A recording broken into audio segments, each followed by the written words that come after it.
Hi there Virgo, thank you for joining me for your monthly forecast for November. For much of October, Mercury, your ruler, was forging an absolutely stunning link with Venus, Venus being in your sign. And I think there probably was quite a lot of flirty chat, lots of messages and emails whizzing back and forwards, and a very lively time, at times, not all the time.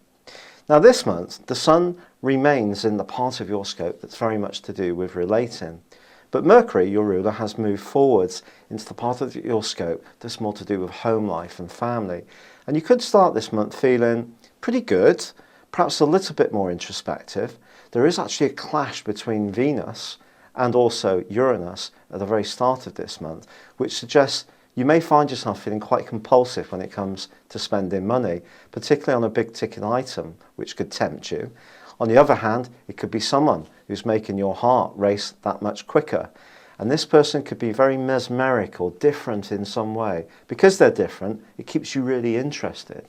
But then on the 6th, Mercury starts to twist backwards. And as ever the case with a retrograde, the potential for mischief is always high. All we can do is control the things that we do. So if you are planning things for Christmas, for example, with the family, make sure that your view of the arrangements is very much their view. So double check, send an email, call again. Don't just assume that it's exactly as you think, because someone may have a different view of it. Now it is the case that Mercury is then going to continue to twist backwards and reverses back into your sector of relating.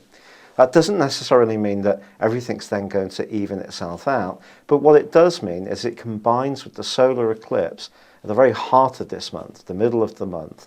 And this is a wonderful opportunity for you to push forwards with the new ideas, the new way you're thinking about life and expressing yourself. That's really been a big factor in change since Saturn moved into this area at the start of last month. Now then, Mercury continues to twist backwards, but the Sun moves forwards, and it moves into a more reflective area. But ironically, on the same day, Venus moves forwards into an area that is very much to do with chatting, and it goes side by side with Saturn very, very quickly. In the last week of this month, therefore, you're going to find that someone may check something that you say. For you, it could be completely innocent. You're making a genuine comment, but they may take umbrage at it. This is something you may have to get used to over the next 2.5 years, as Saturn repeatedly makes you more conscious that other people may not see you or take your ideas in the way that you necessarily mean them. Misunderstandings can be rife. And also, Mars, which has moved, goes side by side Pluto, which can give you an awesome willpower when it comes to your love life, but also it could set up a situation where you're so hot for what you want, the person that you really, really like, that it almost could push them away from you.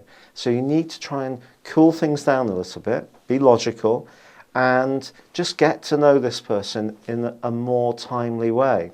If you've been seeing someone for a very long time, it's possible that some of the issues have been more enrooted down for a very long period. But the combination between Mars and Pluto is a very potent one.